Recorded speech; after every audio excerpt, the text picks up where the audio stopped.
Hi, it's Dr. Rowe here, just talking to you from my home, and I thought today I needed to pick a subject that seems to be coming up a lot at the moment. It's certainly a subject that over the years, in all the events that I've done, whether it's property, whether it's even a health event, even talking about time management, or one of our bigger events like the Turning Point events, which I'm excited to tell you that we've got another one coming up very soon, or the EMT events where we work very closely with the unconscious mind at much deeper levels than anybody else in the world.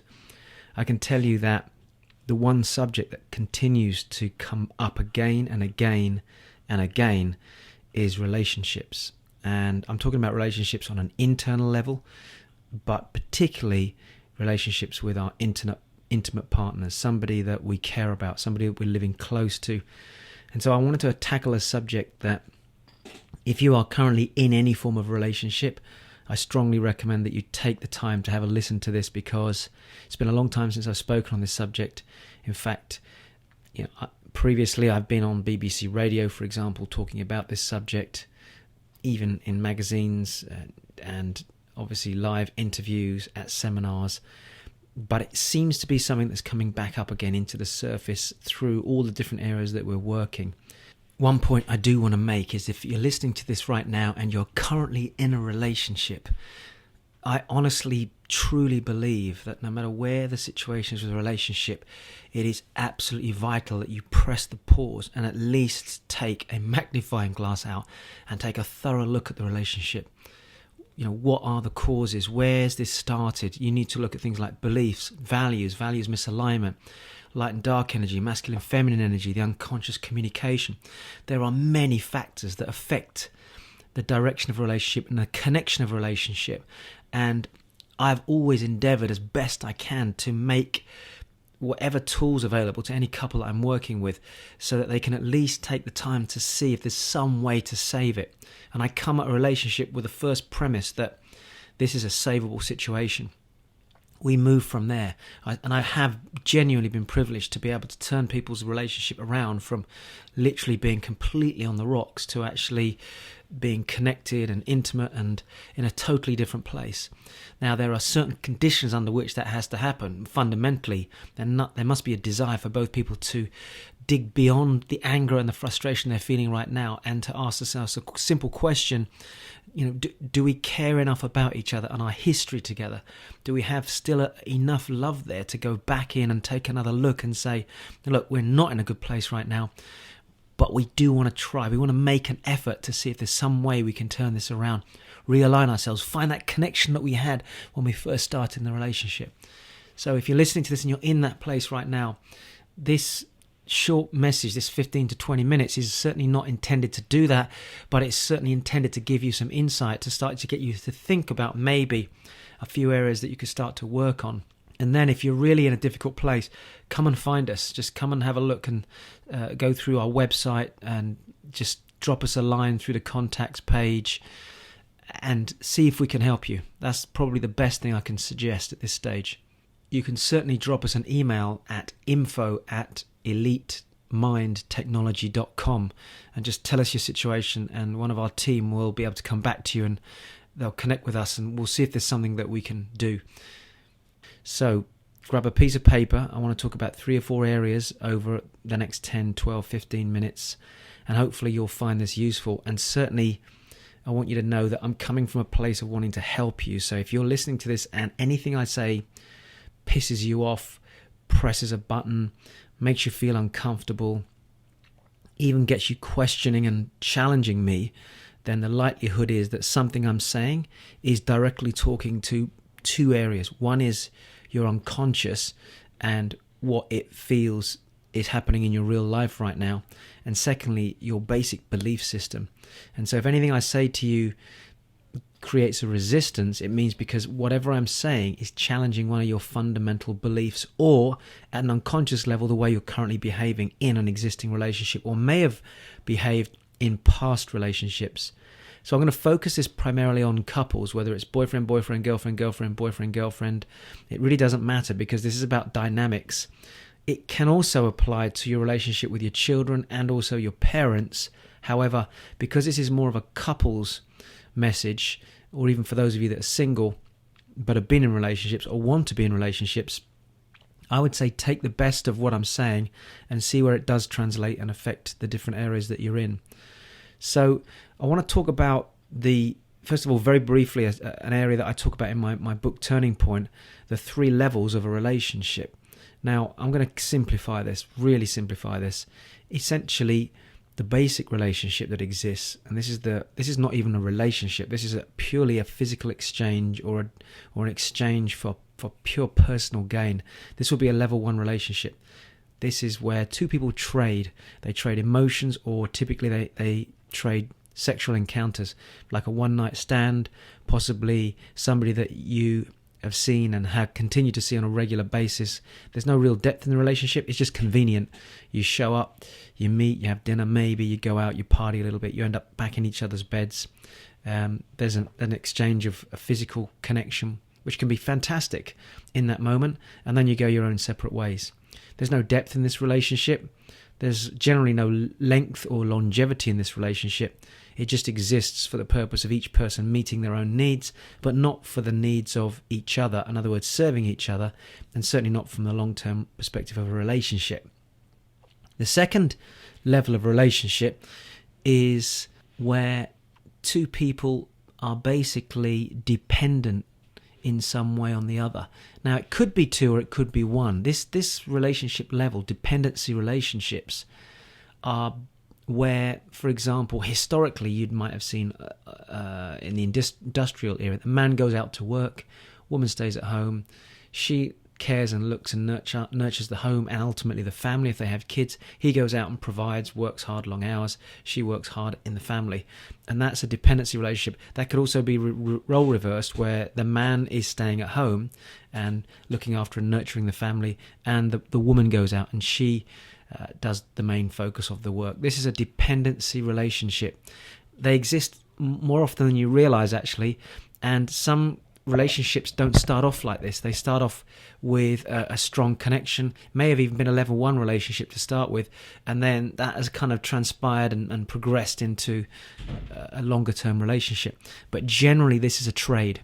Quite simply, one person is trading sex, emotional support, financial support, whatever it is, for a connection with the other person. And these relationships exist a lot out there, and actually for a lot of couples, they may start off in an amazing place. They may meet, there's an intimacy, there's a connection that they find that during the relationship in the early stages, one becomes stronger emotionally, financially, whatever it is, it doesn't really matter. It's just that one generally tends to be the supportive element of the relationship, and the other one then finds himself in that relationship and stays in the relationship simply because they're being supported in some way, emotionally or financially, is the 2 things, or even spiritually in some cases, by the other person.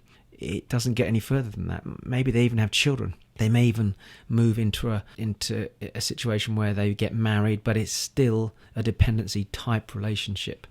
So again, you can usually see the signs, because one feels frustrated, almost feels controlled and locked away and not certainly aspiring or growing in the relationship, while the other one's off and typically becoming stronger. And then that can lead to almost a dominance, a controlling type feature that happens in the relationship. And I don't want to go into a lot of detail here because we haven't got the time to explain it, but just, again, that's another level to be aware of.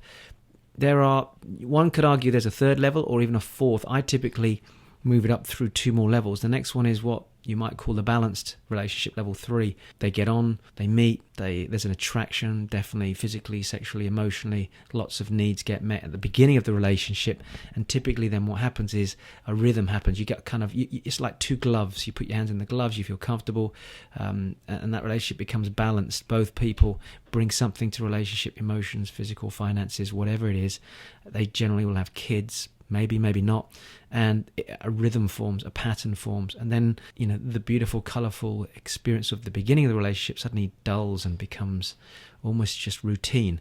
Roommates is another term that has been used to describe this. Living in the same house, intimacy is probably become numbed. There is some maybe sex there, maybe not. Certainly the connection's been lost, and where it is, it tends to be more for convenience, and there's no passion. It just seems to fumble along.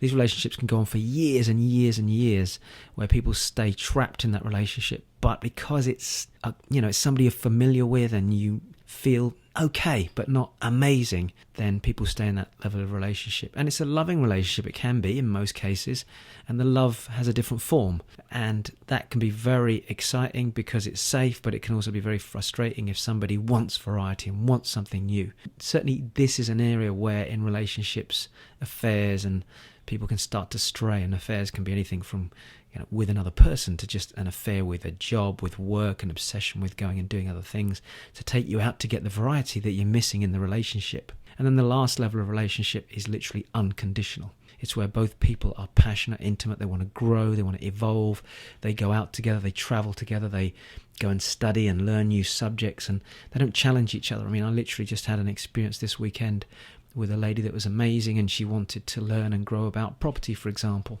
and she wanted to invest in herself while her partner at home, who didn't come to the event, was extremely restricting, literally got into a huge argument. And I've seen this countless times. I don't even know how many times I've seen this, where a husband or a wife at home is so security driven and so rules based that they restrict their partner, and so they don't allow them to grow. That would be a level 2 or a level 3 relationship. But in an unconditional relationship, you support that person because you love them, because you trust that they are pursuing what they're passionate about. And so in this relationship, a person gives unconditionally, they're present with their partner, they do things for the other partner, not to expect anything back like a level 1 or a level 2 relationship, but because they just love that person. At the beginning of any relationship, it's often like that, and most relationships start almost in a level 4, but that's because it's that early stage, all the human needs are being met, and at that point there, that the couple haven't found that rhythm, that connection yet, and there's still a lot of growth going on. But in a true unconditional relationship that's been around for several years, it's beautiful to experience and to see in others as well. And so the ultimate relationship is to give unconditionally and to help that person that you're with serve their needs, and in so doing so, they're in the same place, they serve your needs, you meet each other. You don't complete each other. That's a phrase I don't particularly like in couples talking about this, because if you talk about, oh well, in this relationship he or she completes me, that suggests no more space for growth. Whereas if you're with somebody that enhances you and allows you to grow even beyond yourself, that means there's a continuous growth and evolution. That's a totally different experience altogether. So 4 levels in a relationship. Have a think about where you believe your relationship is at this moment in time, and there's no judgment on this, but the truth is you have a choice. If you're not at the level 4, and certainly the top end of a level 3, you have to ask yourself the question, what can we do to enhance our relationship? Because the chances are a level 3 relationship, ultimately, there's a point where the human needs for variety and connection grow to a point where people stray, or we find arguments. Human beings find arguments, find reasons to get out of a situation we're uncomfortable with. And it could be everything from he cheated on me, she cheated on me, to I never really loved you, or this relationship's going nowhere, you're different, you're not the same as you were when we met, which is exactly right. You're not the same as you were when you met the person you were with. And hopefully you've grown and you've changed and you've evolved. But if you haven't, then what happens is you may have met with what's called a mask. And a mask is where you meet and you show up in a relationship with the persona that you want to give across. Now, that's a different set of values. When 2 people meet at the beginning, we've had situations that I've coached countless people, tens and tens of hundreds, if not thousands of people over the years. I've crossed their paths, certainly, and worked one-to-one with hundreds of people. And I meet couples that are, stories of they met and he lied to her, she lied to him. So, there was things in the background that they hadn't been honest about, health issues, illnesses, emotional challenges, past abuse, physical and sexual, emotional abuse that's happened. And of course, it could be to him or to her. And neither have explained or expressed or shared that with the other partner. And over time, these things start to manifest themselves and magnify themselves. And they define, in many cases, who you are and how you show up in the world. And a lot of the work, for example, we do with EMT, Elite Mind Technology, with the unconscious mind, that the reverse communication and the mentoring that we work with people, we're discovering some really challenging situations, and people haven't been honest with themselves or with their partner, and it's eating away at them like a cancer. So all sorts of things happen. Yeah, we've had people lie at the start of a relationship, or got married, or got together under duress. One's threatened even to harm themselves if we don't stay together, or we've had situations where the other one's almost used emotional blackmail or physical sexual control, financial control, or promises that were made by the outer person, the shell of the outer person, this layer. And of course, as you get into the relationship over a longer period of time, the layers peel back and you start to reveal a different side of you, maybe the true core of who you are. This is why when we run a Turning Point event, we say, if you can, come as a couple, because we can start to look at your core values and your core beliefs, help redesign those. This is what human re-engineering is about. That whole area that I started to evolve about 4 or 5 years ago. Human re-engineering works on the principle that we can re-engineer our values and our beliefs and start to assess those, and with the EMT process, unconsciously address those as well. So if you're listening to this, have a really good think about how your relationship is right now, what level it is, and are you being completely brutally honest? Are you serving each other?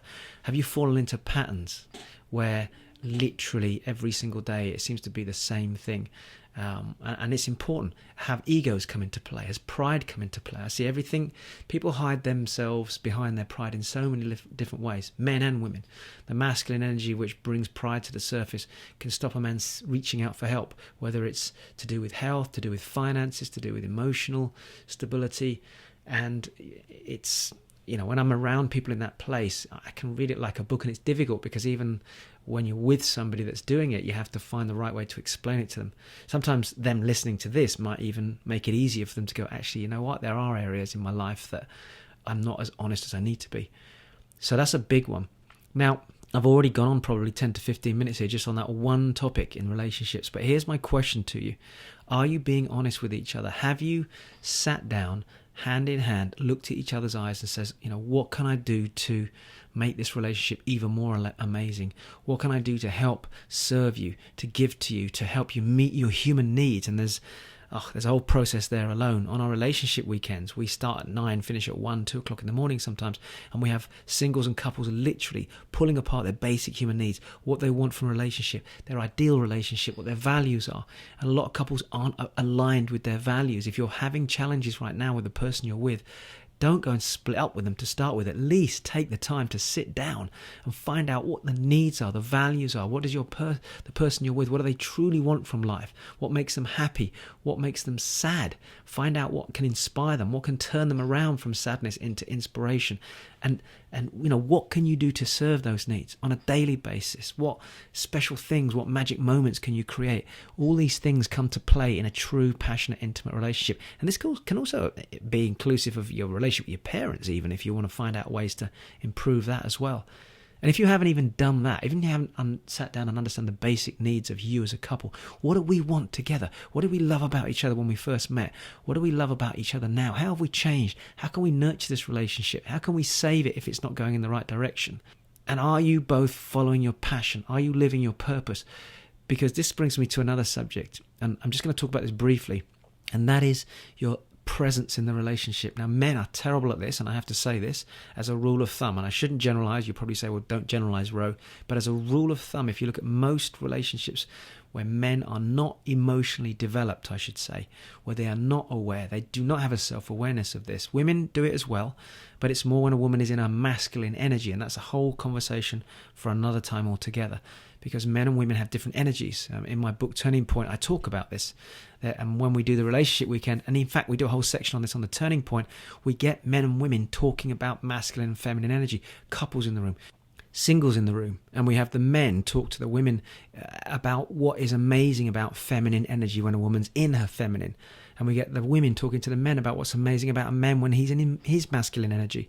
And this whole energy shift is really important to understand, because for a lot of men, or women, when they're in that masculine place, especially if a woman's had to take over the role in a relationship where the man's not stepping up and fitting into that particular role of him being purposeful and driven and being honest with her and being trustworthy, and vice versa, her allowing herself to flow and be feminine, enjoying who she is as a person, feeling happy in her skin, being connected in a spiritual level.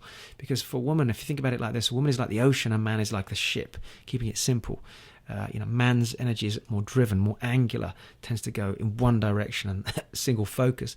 A woman can move around and flow and be vibrant and be colourful, and that's what the attraction is between the two masculine and feminine energies. But for in a lot of relationships, the biggest challenge is presence. Men make promises, they make statements, they're not present, they're on their phones, they're distracted. As a general rule, a non-emotionally developed man come back from work and straight back on the computer, out on a dinner date, checking the phone, not listening.